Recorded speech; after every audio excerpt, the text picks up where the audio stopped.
Hello and welcome to the ED On Air podcast. This podcast is designed to keep emergency department providers and other in-hospital practitioners safe, informed, and prepared.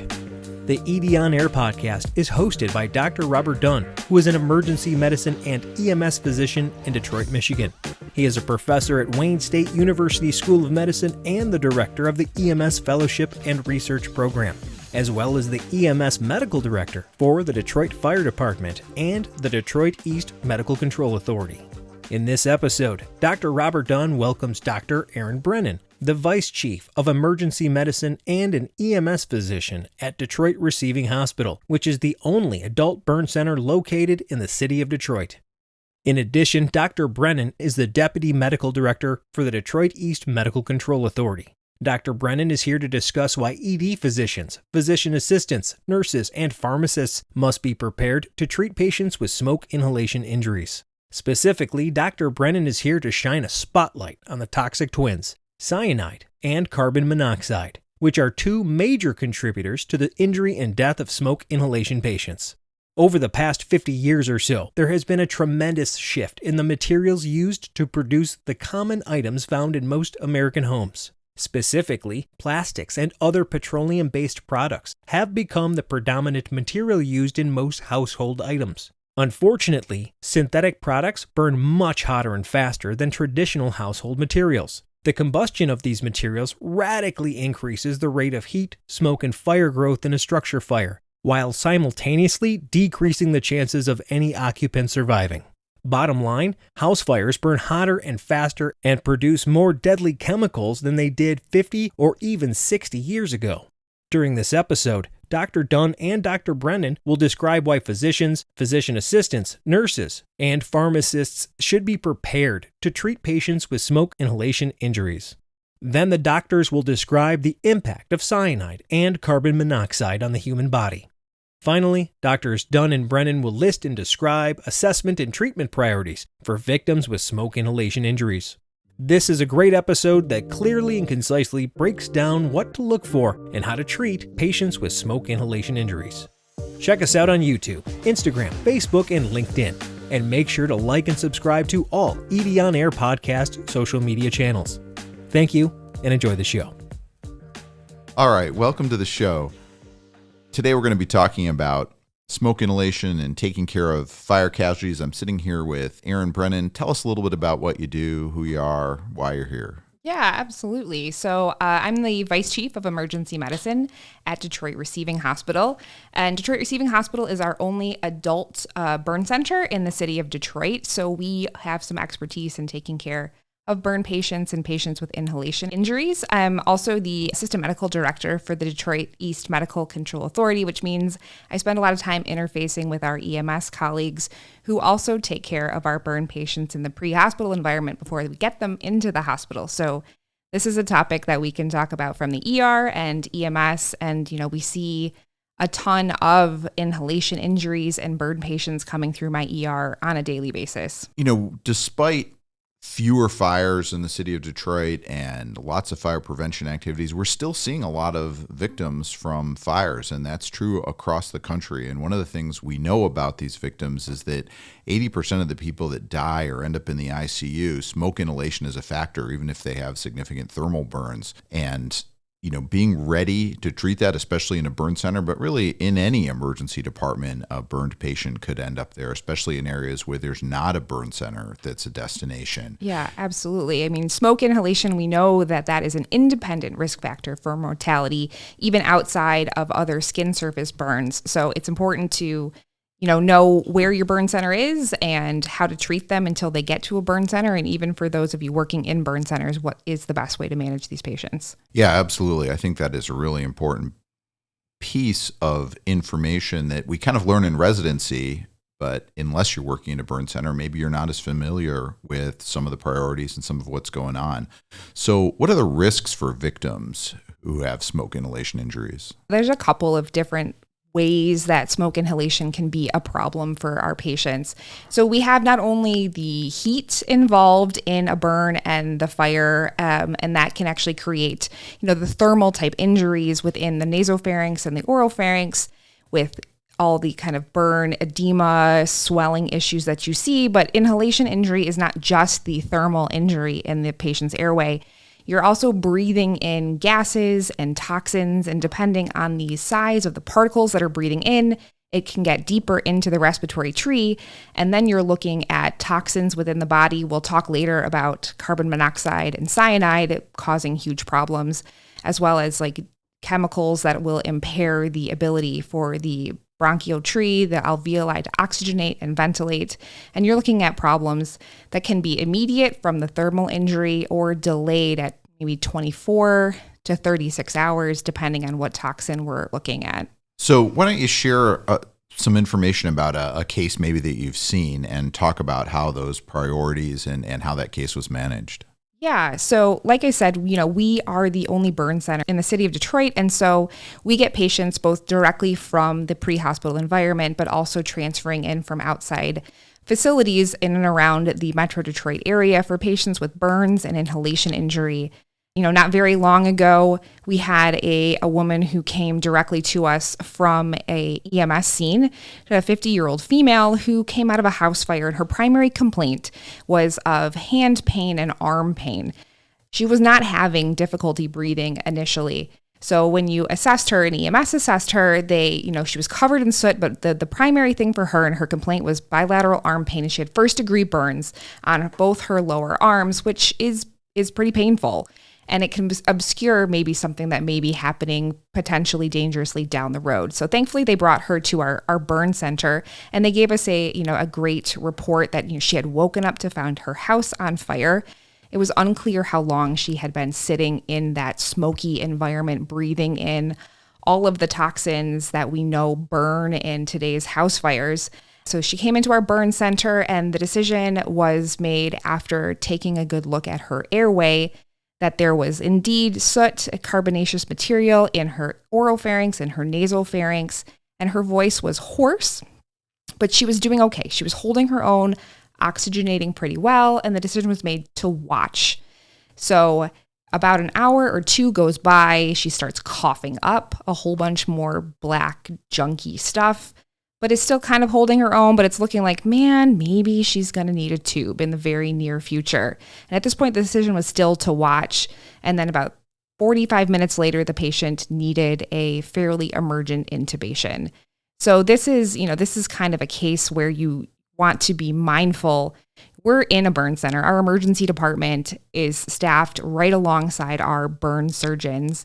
And so they're able to sit with us and make some collaborative decisions. But if you have a patient like this who you're seeing who's not at a burn center, who you may have to put in the back of an EMS unit to transfer to a burn center, being mindful of what that airway looks like when they're first in your ER, and then the potential to decompensate. There's not an emergency physician in the world who wants to commit their EMS colleagues to having to intubate in the back of a moving ambulance. So it's something to keep in mind for sure. Sure. So let's talk about that airway piece, right? That's one of the important initial assessments. So what are you doing to assess that airway when someone comes in like this? Right. So inhalation injuries, there are factors that we know will more likely indicate that the patient has a true inhalation injury and who may need to be intubated. So that is some of the things that we saw in this case, particularly that's a change in voice. So this patient was hoarse and you don't know them, but they can tell you that their voice sounds different.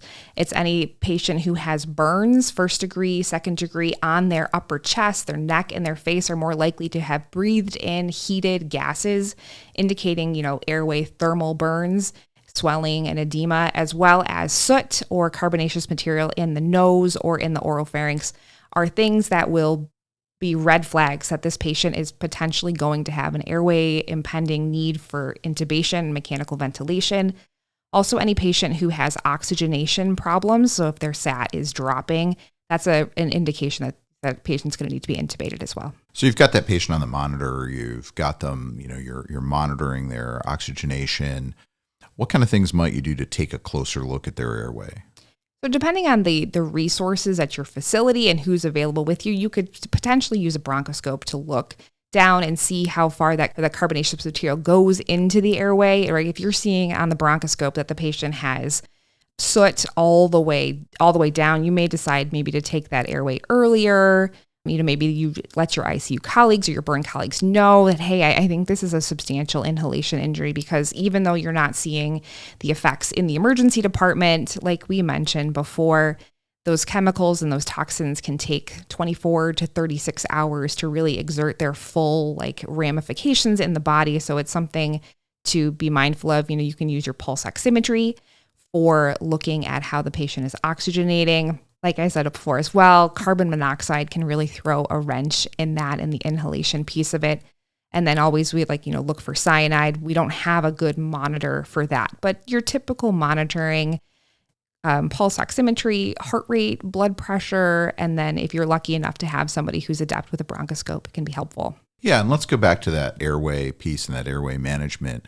Many emergency departments at least have some kind of fiber optic laryngoscopy that they can look in the back of the larynx. Most emergency physicians probably aren't that familiar with bronchoscopy. If you're at a center where someone can do that, I think that's great. But even being able to look with a simple fiber optic, like what you'd look with looking for a bone in the throat or whatever, if you see a lot of material or you're already seeing edema, that seems to be a red flag. Yeah, for sure. And, this is going to be patient by patient. If you have somebody that is marginally like, man, do I think they really breathed in a whole lot of soot and smoke, or do they look pretty okay? And maybe they're telling me they're only in the fire for a couple of minutes and you want to take a look. But I would be tremendously careful in a patient who you feel may have a compromised airway or soon to be compromised or difficult airway. If you're going to have one shot at it, it probably shouldn't be with a bronchoscope unless you have an endotracheal tube loaded onto your fiber optic or your bronchoscope.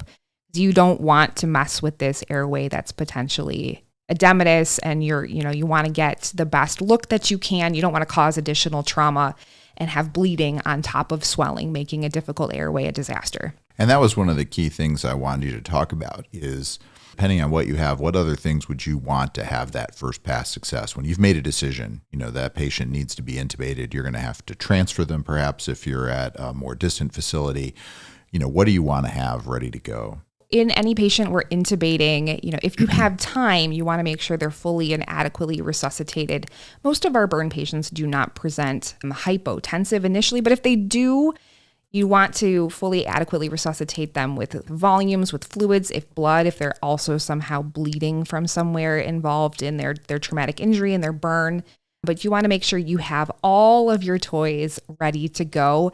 This needs to be an airway that you anticipate will be, ending in potentially a surgical airway, a crash airway. So, for us, these burn patients come in, we call them trauma code 4. It alerts a whole special subset of people, including our anesthesiologist and our burn surgeon, which also functions as our trauma surgery service, as well as our emergency physicians. So if you're not in a facility that has all of those people responding to all of your medical or trauma resuscitations, then I think it's worthwhile to think about, okay, I need whatever method of intubation that you as a provider are the most comfortable with. The gold standard would be video laryngoscopy of some sort. If for whatever reason that is not your most comfortable method of intubation, I think direct laryngoscopy is actually just fine. We want to optimize first pass success. That means, utilizing RSI in whatever fashion. Typically, we'll use rocuronium and etomidate are my typical favorites. In these burn patients, there's always the question of utilizing succinylcholine and potassium. Typically, that is a issue for a burn patient that has been suffering through their burns for more, for a day or more by the time we see those potassium type shifts that would be problematic with succinylcholine. But, I think rocuronium, I like the longer acting nature of it. I think it gives you optimal chances for if your first pass does not go as well as you hoped it might go, the patient is still paralyzed, and then you can go on to your second adjuvant for your airway. I would have your bougie ready to go, different blades depending on what you think you might use, your fiber optics if you have that available, and then always be prepared to go convert to a surgical airway, whether that's like an open cricothyroidotomy or a Seldinger technique, whichever way your institution has available or whatever you're more comfortable with, and then phone a friend. So have the trauma surgeon and the anesthesiologist available. So, if you do need to crash and open an airway, my trauma surgeons have done a whole lot more of those than I have. And this is an airway that I'd be happy to hand off to the most experienced hands. Absolutely right. You want success. I want to emphasize a couple of the things that you mentioned there. Number one, the bougie. I think that, everybody should be super comfortable with a gum elastic bougie, and the bougies that we have available now are super handy. And whether you're using a video laryngoscope or a non-video direct laryngoscopy, having that bougie is great. Also can be very helpful if you decide that you do need a surgical airway. The knife and bougie technique, I think, is one of the most comfortable for emergency physicians, although you mentioned the Seldinger technique as well. But being prepared to do that surgical airway, right? It shouldn't be that after you've looked in there and all you see is a mass of pink swelling that you're asking someone to go get your surgical airway kit, right? You really want to have that ready to go. Part of the way you prepare for these cases when you know that you have one coming in, typically we'll have a few minutes before EMS arrives. The same way I will mentally prepare for a cardiac arrest case. It's not if we have to do crike, and it's not if we get ROSC, it's when, right?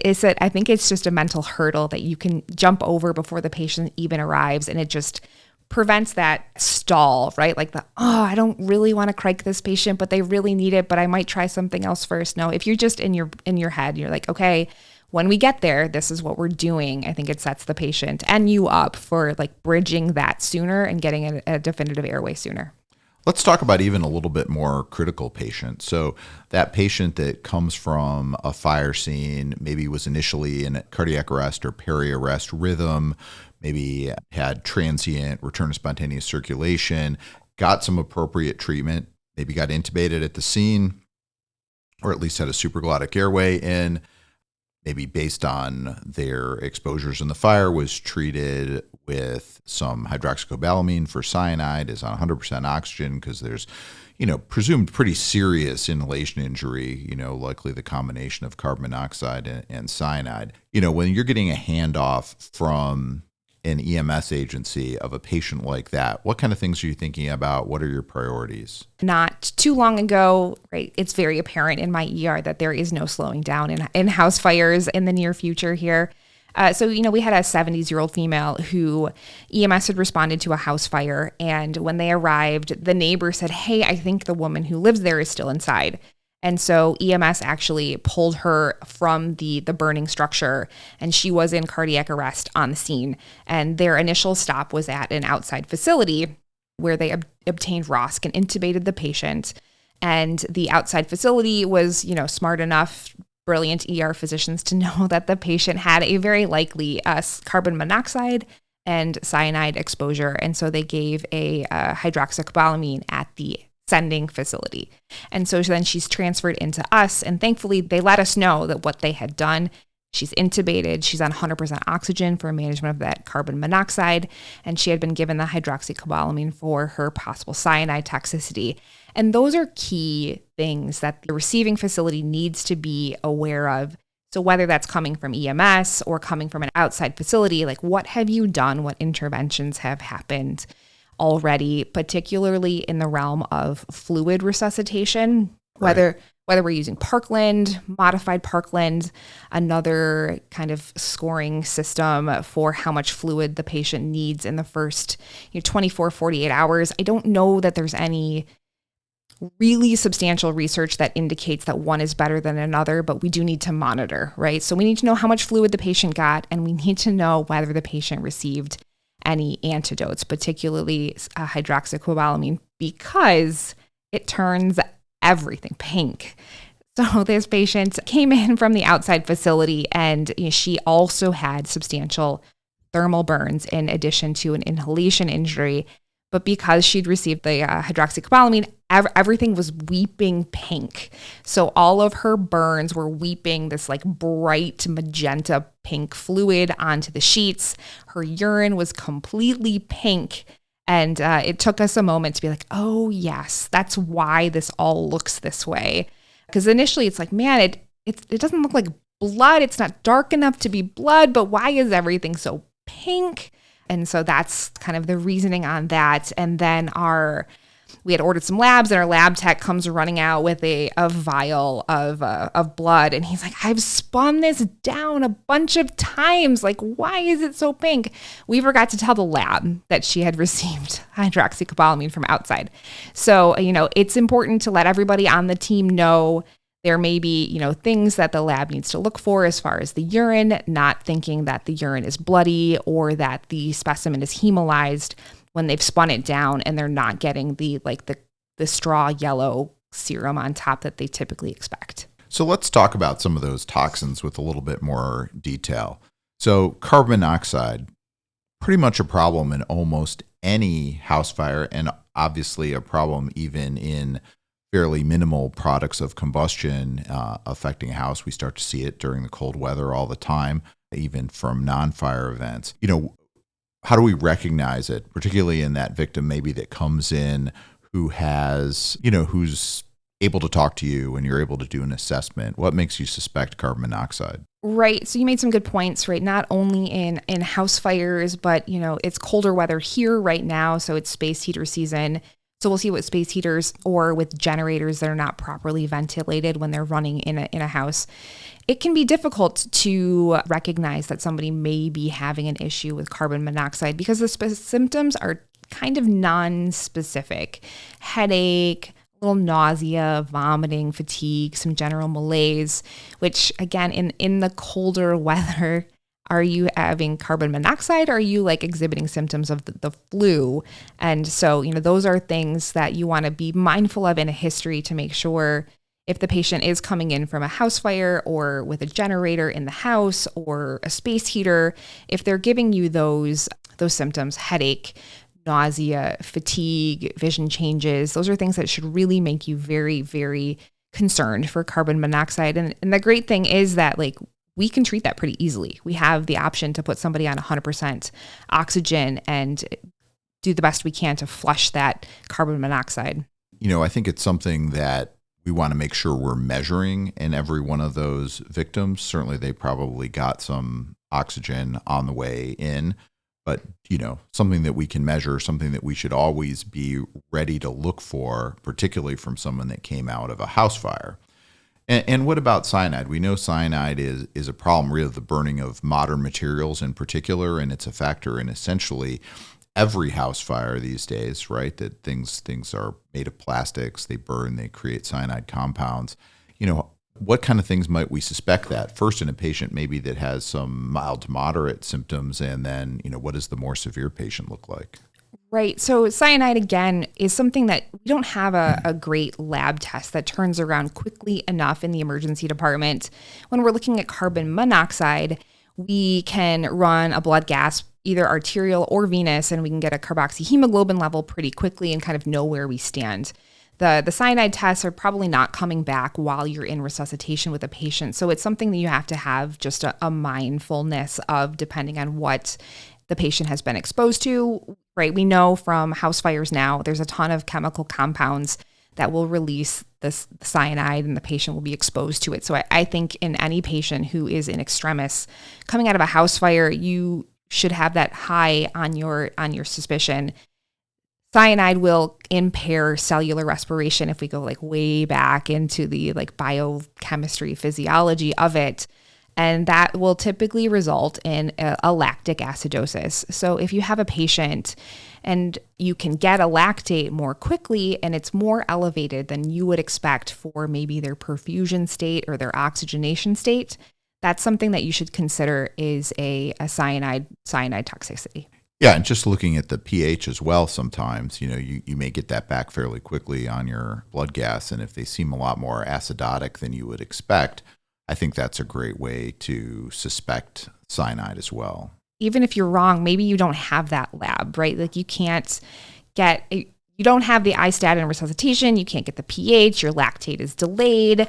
That never happens. Right. We work in the real world in emergency medicine. And of course, it doesn't always go that way. The hydroxycobalamin is pretty low risk. If you need to give it, I wouldn't hesitate. If you've got enough suspicion to think cyanide, just give. give the hydroxychloroquine. Yeah, and I think that's one of the take-home points is when we look back at cases that are in burn registries and things like this, is that there's some opportunity to intervene a little bit earlier, both treating aggressively for carbon monoxide and treating for cyanide, even in patients that are having some nonspecific symptoms, mental status change. Maybe they're not in arrest yet, but they came out of a house fire and they don't look great. Yes, for sure. I think there's opportunity there to get aggressive from you as the ER physician receiving that patient from EMS. These are also reasons why we recommend that burned patients receive care at a burn facility. So you may be receiving them initially from EMS. Around here in Detroit, we are lucky to have a burn center within our midst. And so we ask our EMS colleagues to go there as much as possible. These are reasons, right? Our burn center has a much higher level of concern, of acuity, of awareness of things like carbon monoxide poisoning, of cyanide poisoning, of the specifics of fluid resuscitation and the cascade of events that happens in an inhalation injury and other burn injuries, more so than like your average community hospital, your average emergency physician, because our burn guys, this is what they do. This is what they do all the time. They are experts and we're lucky enough to learn from them. So we ask our EMS colleagues to bring patients to the burn center, and we ask our ER colleagues from around our surrounding communities and around the United States that if you've got a burn patient, please get them to a burn center as quickly as possible. And honestly, I think a lot of emergency medicine docs that are in one of those community hospitals are interested in transferring that patient pretty quickly. But I want to touch on another point. Even in a fairly large metro area, if you do have a burn center, most of the time there's some criteria for an ambulance to bypass some of those local hospitals. And I think that's an important thing as we do outreach and work with EMS agencies. You've got an airway, you're starting to treat. That's a person that it's worth it taking the little bit longer trip to the burn center, because even a brief stop at a community hospital means delayed definitive care. And it may not be brief, right? We've seen transfer delays, right? So the workforce shortage has also impacted the EMS community. And so getting a patient from a community ER into a burn center, you may be looking at 2, 3, 4 hours before EMS can free up an ambulance to get that patient to where they ultimately need to go. And, our burn center pays pretty close attention to this. We had a case come in not too long ago, again, from an outside facility. EMS had taken the patient directly from the scene to one of our community sister hospitals. And the question was like, why? Why didn't they just come to us? And in that case, the patient was in cardiac arrest and the outside facility was able to resuscitate and intubate before they transferred, which is what we want, right? Cardiac arrest patients are still cardiac arrest patients, and the best place to work them is on the scene and obtain an airway before transfer or transport. But, we want to know, right, unless that patient has some sort of impending emergency that EMS is unable to solve on their own, they have an airway that EMS can't control, they need some sort of operative intervention, it is reasonable for EMS to call and ask Med Control to bypass their closest facility to go to the closest appropriate facility. And in this case of a patient with an inhalation injury or burn injury, that's going to be the burn center. Absolutely. And I think that's a really important point.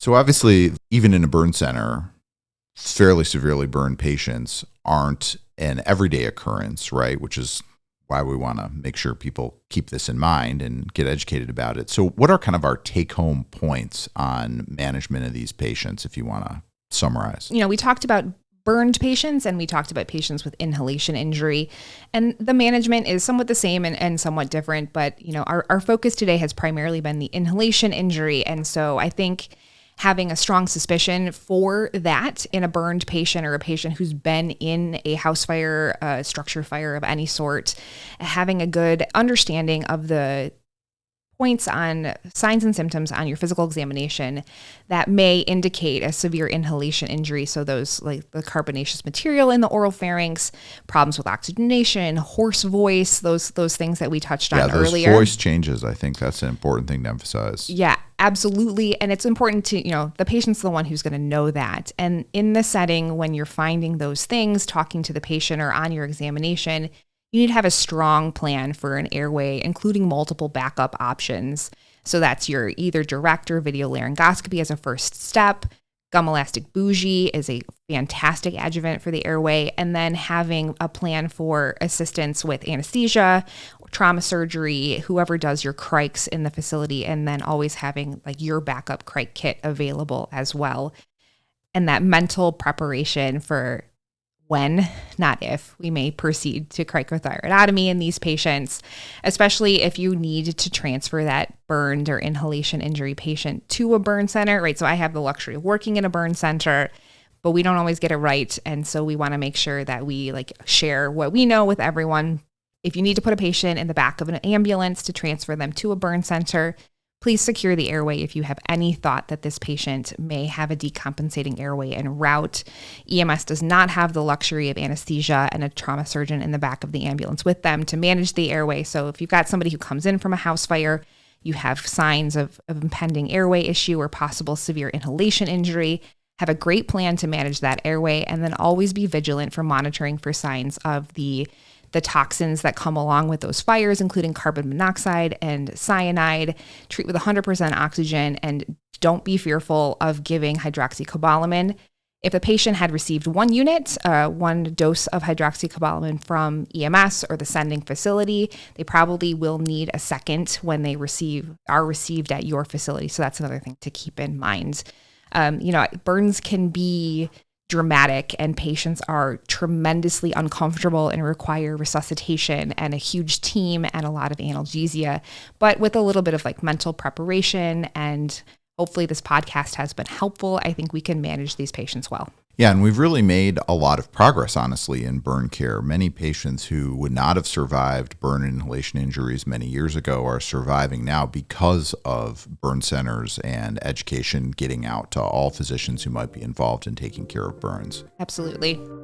So really appreciate you. Thank you very much, and great information for our listeners. Thanks so much for having me here. Thank you to Dr. Brennan for joining us on the ED On Air podcast. We hope everyone enjoyed this episode. We have more great content coming out soon. Check us out on YouTube, Instagram, Facebook, and LinkedIn, and make sure to like and subscribe to all ED On Air podcast social media channels. Thank you for listening. Have a great day.